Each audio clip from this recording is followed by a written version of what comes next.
What's going on, guys? This is Terrence Ray, and I got a stock market update for you. Let me silence my phone. It seems like people wait just as soon as I get on, I start getting messages. Right now in the S&P 500, the futures right now are relatively flat on the day, down about 7, but they were up all the way. Like on the day, let's see what was the high on the day. They got up to 53. Let's see, 55, 33, 25. So basically, we had 54, 64, but that's probably like on the whole day. That's not the basically. I'm gonna pull up a 1 minute chart, make this easy. Let's see. Let's go here because I want to show you guys just what we had today and nothing else. Because we had a wild move today. It's crazy. Probably be better to put it up on the SPX. You think? We'll pull up the SPX. And what I'm gonna do is I'm just gonna show the actual market movement. Now this is just today. This is the SPX, just so you guys can see it. Uh, Down here at the bottom. So here's where the market opened. Right here on the weekly expected move, dropped down about what? About 40 bucks, right? And then went all the way back up. So off the low, 53, what's that? 53, what's that low? That's 53.90. We'll call it that. All the way back up to 54.90. It's like $100 swing in one session. And now we're back breaking lower on the session as we close, going into the close.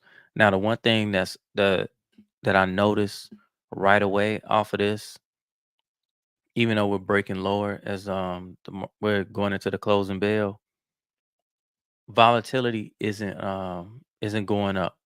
So if I go to the vol futures right here, we can see we hit these levels right here in wick, but you can see that vol futures are just hanging in here, right? And so with the VIX being red right now and not going down, I kind of not buying this sell off, right? But at the same time, let's go back. Let's go back to the SPY. Let's look at the SPY. Will it get to this next level? You can see these moving averages getting ready to cross over, but they haven't quite crossed yet. So that's something else, and it looks like they're going across. Like if I pull up the triple Qs, come on now, don't start fudging on me. You see we got a cross right here. So I kind of feel like we might get that in the SPY, right? But not, we haven't had it yet. So let's go back to it. Let's take a look. Now today been a day. I'm gonna go into the Nvidia position. You guys know I had an iron condor on there and I did roll. So if I open it up, you can see iron condor with a roll. And I kind of go over that.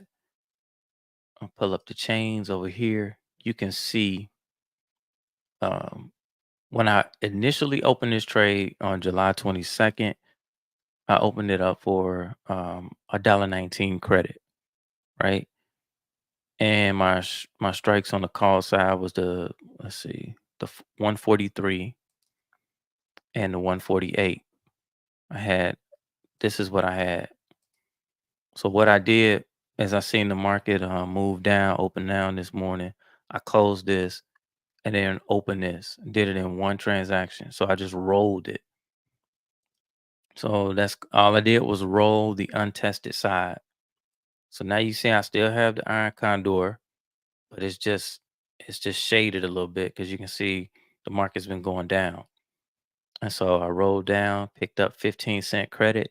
Now my trading credit is up to 134 instead of 119.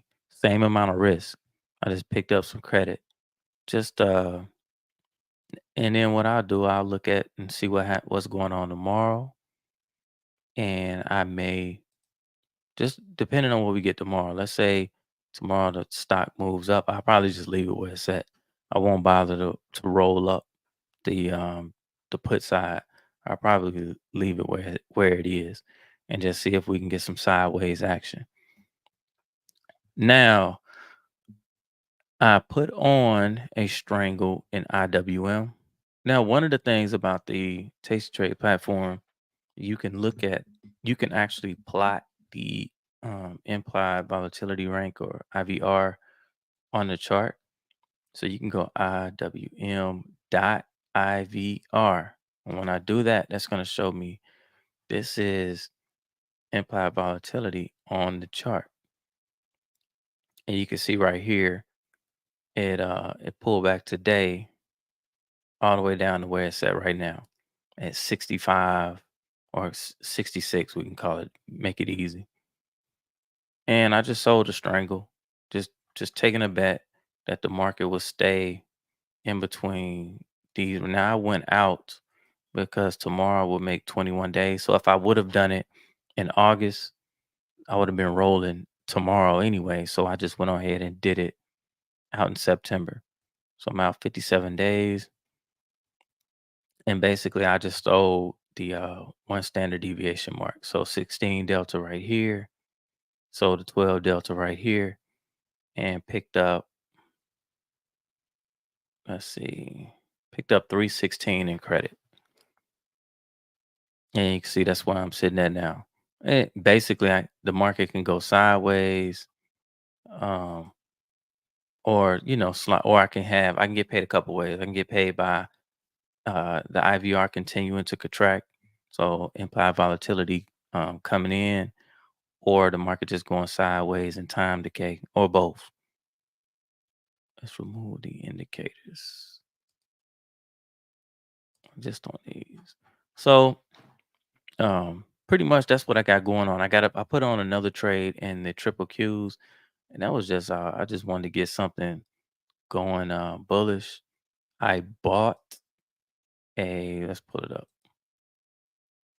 a butterfly, a called butterfly, broken wing. So so on one side, it's a little closer. The wing is closer. I didn't make it equidistant. So selling the guts is what they call it. The center strike right here at 461. I sold two of these, bought the 456 and bought the 464. Now, so it's only $3 wide right here, and it's $5 wide right here. So I make money in this trade. The stock, first of all, if the stock just goes up, I'm gonna make money. It continues to go up, or it can just settle and stay within this range right here.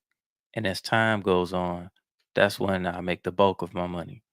Time, I get time decay and try to pin this over the next 29 days to keep it within this range. The longer I hold it and the longer it stays within here, the more money I make. And that's that. I paid what I paid for this trade. 130. So I paid 130 for it. And I think the max profit on it is uh, about is 333, excuse me, 370. Which I won't look to make that whole thing. I just look to try to get a percentage of it. And then that's that. Like I said, now going into tomorrow, excuse me, if I gotta make a bet, you can see the market beginning to roll over. I actually think it's gonna make a run down to this next level down here, right around on the spy. We'll call it 530. I think we're gonna make that move.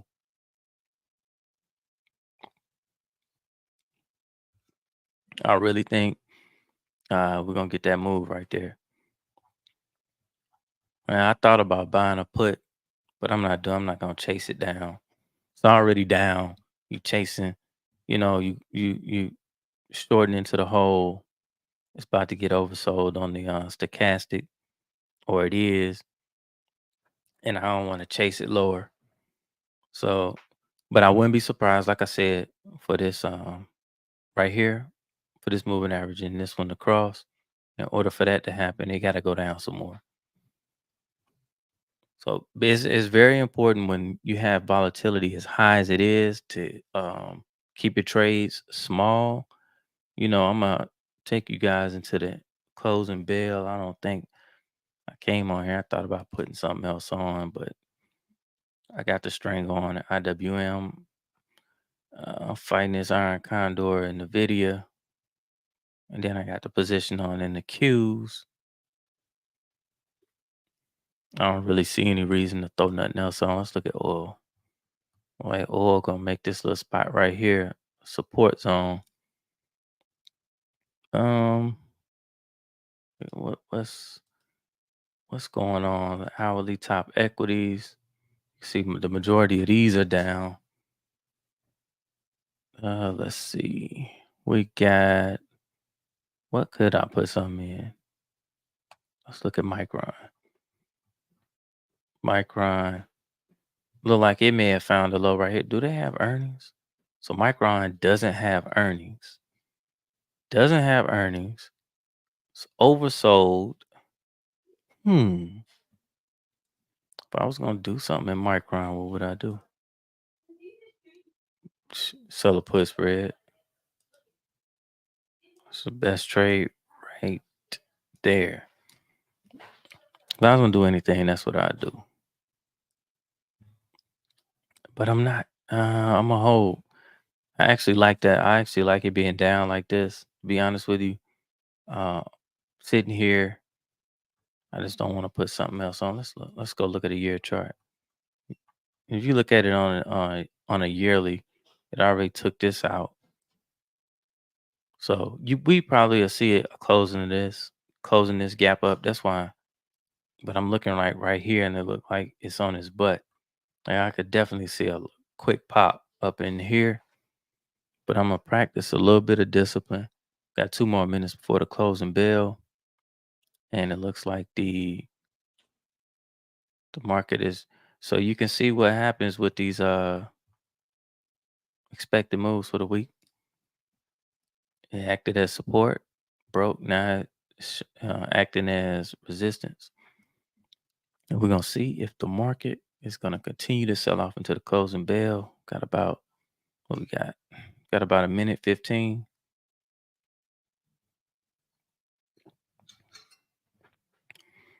Tesla was up. Tesla made it seem like it was gonna rebound today, but you got a nice hold right here. I wouldn't be surprised if tomorrow we send it pull back some more, finish filling this gap right here. Let's take a look. What is Meta? Meta been getting killed. Meta was getting killed yesterday. It's getting destroyed today. Let's look at Apple. Yeah, it looked like the market trying to roll over. Looks like the market is trying to roll over and give up. And you can see right here that bidding up volatility going into the close. Well, it did turn green for a second. Let's see. Vol got a bid under it. The VIX is green on the day. I I don't want to put. I have enough going on, 'cause especially with this strangle and IWM, it margin me about $2,300 just to put that strangle on. So I'm gonna sit. We just had the closing bell. We'll see what. I'll be back tomorrow to show you what my positions look like tomorrow. Minimum, not a whole bunch of bad for the day. Got to sit through a little bit of that. I definitely will be watching the IWM position. This strangle, like I said, I just need the market to stay in between here, 245 and 198. And I will not hold this for a long time. I get a little bit of contraction comes in. Like I said, I picked up 316 in premium. I'm only looking to make a buck out of it. Maybe $75 to a buck, then I'm moving on, then I'll reposition and throw something else on. So hey guys, make sure you hit the like button, hit the subscribe button, and follow along. Uh, these are just my trades, not trade recommendations. I'm hoping you guys are learning how to do some option trading and learning some new stuff. Let me know if it's something you want to see me chart up, and then I'll pull it up and let you know what I think. And with that, guys, I'm gonna be out. Peace.